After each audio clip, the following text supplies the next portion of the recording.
생활, 즐거운 스포츠. 우리의 가슴을 뜨겁게 만드는 스포츠 뉴스, 최동호 스포츠문화연구소 소장과 함께 짚어보겠습니다. 안녕하세요. 예, 안녕하세요.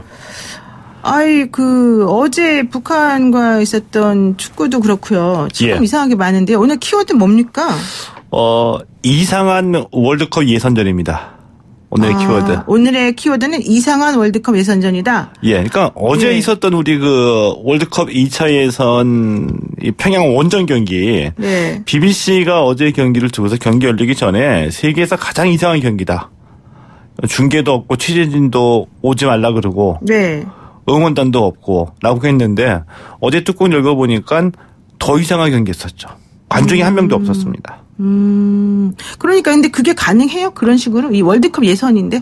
전 세계적으로 하는 거예요? 예, 가능합니다. 왜냐하면은 네. 이제 월드컵은 이 FIFA가 주최하는 대회죠. 네. FIFA가 주최하는데 이 지역 예선전, 아시아 지역 예선전은 FIFA가 AFC 아시아 축구 연맹에다가 주관을 시키거든요. 네. 주관을 시키는데 만약에 이 월드컵 예선전이나 월드컵 경기를 열게 되면은 이 입장권도 팔고 또 중계권도 팔기 때문에 수익이 발생하죠. 수익이 발생하는데 이 수익을 FIFA나 AFC가 모두 다 가지고 가면은 네. 이 홈 경기 개최하는 그 나라 개최국의 축구협회는 불만이 많겠죠. 고생은 그들이 많이 그렇죠. 하는데 네. 돈은 다 가지고 가니까. 그래서 이 AFC가 2차 예선전까지는 마케팅 권리를 이 홈 경기를 개최하는 국가의 축구협회가 다 가지고 가라. 대신에 우리는 최종 예선전은 우리가 다 가지고 가겠다. 근데 이 마케팅 권리에 중계권도 포함되어 있고 티켓 판매도 포함되어 있기 때문에 네. 이 북한이 평양에서 어떤 경기는 마케팅 권리를 갖고 있어서 우리 입장권 안 팔겠다라고 하면은 FIFA나 AFC가 제재하거나 사전에 방지할 수 있는 현실적인 수단이 없었던 거죠. 강제로 뭐 해라 이렇게 못 한다는 거죠? 예. 근데 저는 관중이 한 명도 없었다는 얘기 듣고서 좀 대단하게 느껴졌어요. 네. 완전히 허점을 찔렀다? 뭐 그런 느낌인데, 그러니까 북한이 어떤 사회인지 적절하게 보여주는 거죠. 그러니까 미디어도 못 오게 하고 응원단도 못 오게 하고 네네. 관중도 한 명도 못 들어오게 하고 이거는 남북 관계를 떠나서 북한이 얼마나 그들만의 세상에 혼자 동떨어져 살고 있는지를 여실히 보여주는 그런 사례라고 봅니다. 네. 그러니까 사실은 원래 이제 그 북한에서 경기를 하게 되면 예전처럼 29년 전인가요? 예전처럼 1990년이요. 예, 우리가 일방적으로 북한을 응원하는 사람들 속에 둘러싸여서 너무 힘들게 하지 않을까 이런 걱정을 했었는데. 그게 예상했었죠. 예. 그런데 차라리 관중이 없으니까 뭐 북한이나 우리나 똑같이 그냥 한 거니까 뭐 그래도 낫다 차라리 이런 사람들이 있더라고요. 그렇지 않습니까? 아니, 저는 오히려 그건 아니에요? 저는 오히려 아니라고 보는데 예. 가장 놀랬던 사람들은 아마 선수들이지 않았을까? 왜냐하면 그러겠죠? 한번 상상해 보세요. 예. 야, 이제 경기가 오늘 시작이 된다. 훈련 마치고 버스 타고서 경기장에 도착했어요. 나름대로 상상할 거 아닙니까? 오늘 경기 네네. 어떻게 됐다. 근데 그라운드에 경기장에 첫 발을 들여놓는 순간 텅 비어 있는 겁니다. 그러면 선수들이 가장 놀랐을 것 같고요. 네. 오히려 우리 국가대표 선수들 절반 이상은 해외에서 뛰는 선수들이고 우리 A매치 대표팀 간의 경기 뛸 때 많은 응원받으면서 뛰었던 선수들인데 비록 북한 관중이라고 하더라도 이 경기장 자체가 좀 뜨겁고 이 북한을 응원하는 응원일지라도 뜨겁고 시끄러워야지 선수들이 좀 에너지가 좀 돋고 심리적으로도 좀 투지가 있지 않을까 하는데 한 명도 관중이 없으면 어떤 일이 벌어지냐면요. 이 공을 차죠. 공 차면 공 차는 소리가 운동장에 쩡쩡 울리거든요. 네. 감독이 이제 벤치에 앉아서 작전 지시를 하잖아요. 그럼 관중이 없으면 이 소리가 쩡쩡 울립니다. 예.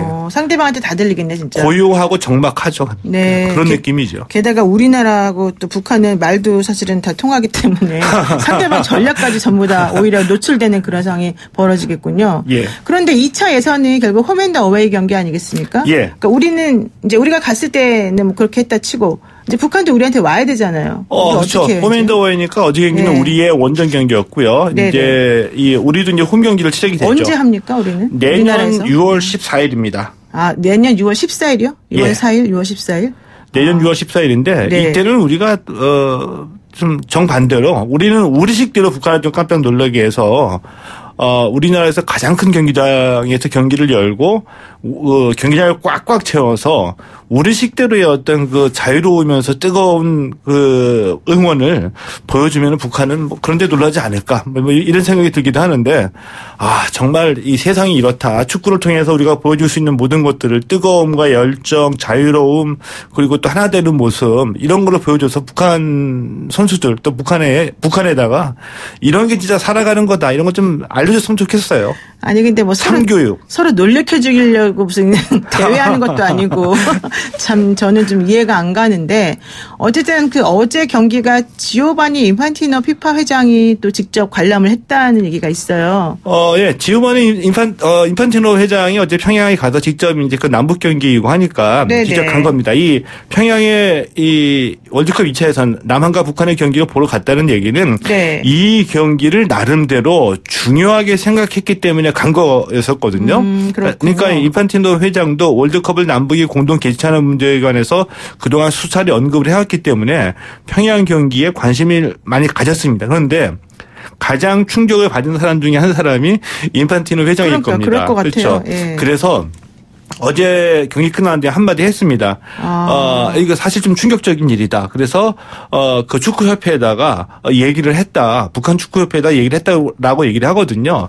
근데 저는 이 FIFA 차원에서는 좀 대응책은 있어야 된다라고 봐요. 그러니까 뭐냐면 여러 가지 의미가 있는데 관중을 한 명도 들이지 않았다는 얘기는 이제 스포츠를 좀 정치적으로 이용한 그런 행위이기도 하죠. 네. 왜냐하면 이거 다 못 들어오게 어떤 정치적 목적 가지고 막은 거니까요. 그리고 월드컵 예선전은 관중 없이 치른다는 건 상상할 수도 없는 일인데 이런 것들이 실제로 벌어졌다는 거에 대해서 차후에 이런 일이 다시 벌어지지 않게 FIFA 차원에서도 좀 대응책을 논의해야 된다라고 생각합니다. 그러니까 피파 차원에서 대응책 마련해야 된다. 뭐 이거는 정말 필요해 보이는데 예. 지금 좀 전에 말씀하셨습니다만은 왜 무관중 경기를 했을까? 이게 아마도 스포츠적이지 않고 다른 정치적인 결정이 아니었나 뭐 이런 얘기 하셨잖아요. 그런데 예. 이런 얘기도 하더라고요. 어떤 사람들은 북한이 전력이 너무 우리나라에 비해서 낮으니까 안 좋으니까 창피해서 지는 경기를 보여주면 안 좋을까 봐 이런 거다. 이렇게 또 보던데 맞아요? 그런 게?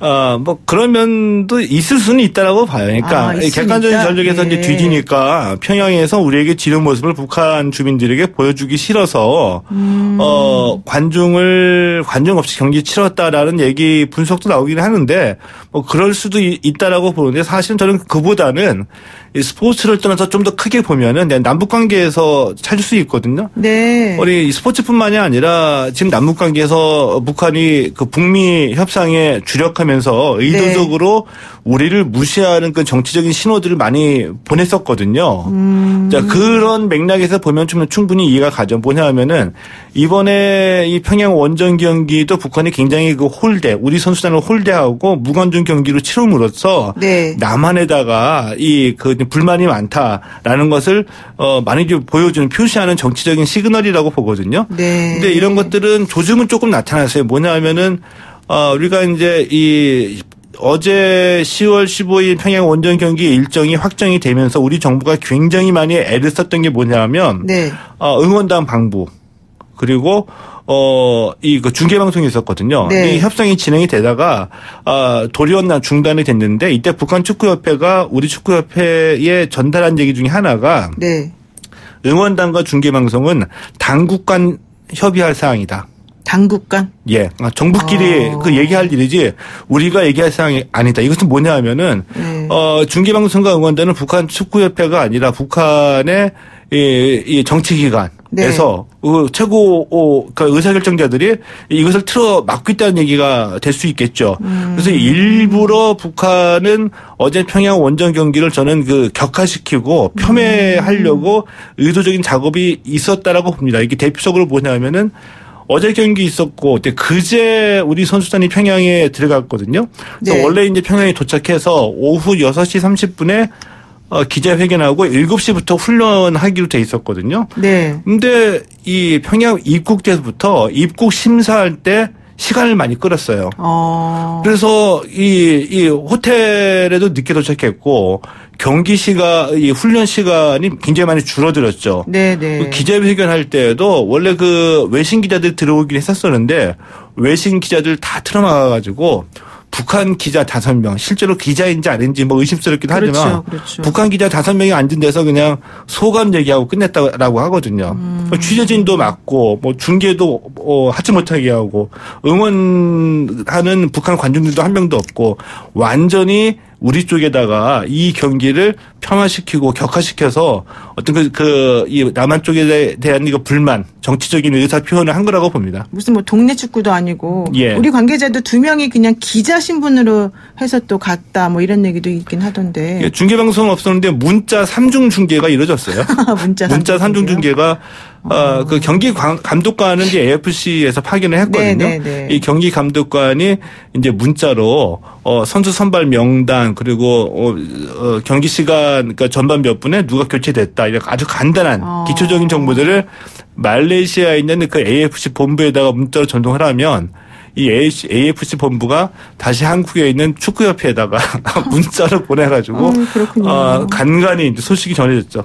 그러니까 뭐 인터넷도 안 돼가지고 할 수 있는 게 하나도 없었다 이런 얘기 나오던데. 예. 근데 경기는 그러면 어쨌든 뭐 잘 모르지만 어쨌든 경기에서 또 옐로우 카드가 4장이나 나왔다 이런 얘기도 있어요. 옐로우 카드 4장이 나왔고요. 네. 이 전해진 소식에 의하면은 그 경기 초반에 네. 선수들끼리 신경전을 벌여가지고 감정 싸움이 이루어졌다 그래요. 아, 감정 싸움이요. 예, 그러니까 이게 야구식으로 얘기하면 이제 벤치 클리어링이죠. 몸싸움이 벌어졌다는 얘기입니다. 그래서 이 경기 감독관이 좀 분위기가 너무 이제 과열돼가지고 네. 안전요원까지 배치했다라고 하거든요. 자, 그리고 이 옐로우 카드 4장이 나왔다고 하는 것들은 경기가 굉장히 이제 격렬했다는 뜻이 되겠죠. 그렇죠. 먼저 싸움을 건 거는 북한 선수였을 거라고 보고요. 자, 그래서 이런 감정 싸움 또 험악해진 분위기 이러다 보니까 우리 선수들이 북한 선수들 페이스에 말렸다라고 보고요. 결국 득점 없이 경기가 끝나버리게 된 거죠. 결국 득점 실패한 건데 그래도 뭐 무승부였지만 우리가 어쨌든 1위 아닙니까? 북한과 우리가 H조에서는 2승 1무로 승점이 똑같습니다. 그런데 네. 골득실에서 이제 우리가 앞서서 1위를 지키고 있죠. 네, 그렇군요. 다음 경기 11월 14일 날 레바논전 원정 경기 우리가 기대해 봐야 되겠습니다. 예, 고맙습니다. 네, 고맙습니다. 지금까지 최동호 스포츠문화연구소 소장이었습니다.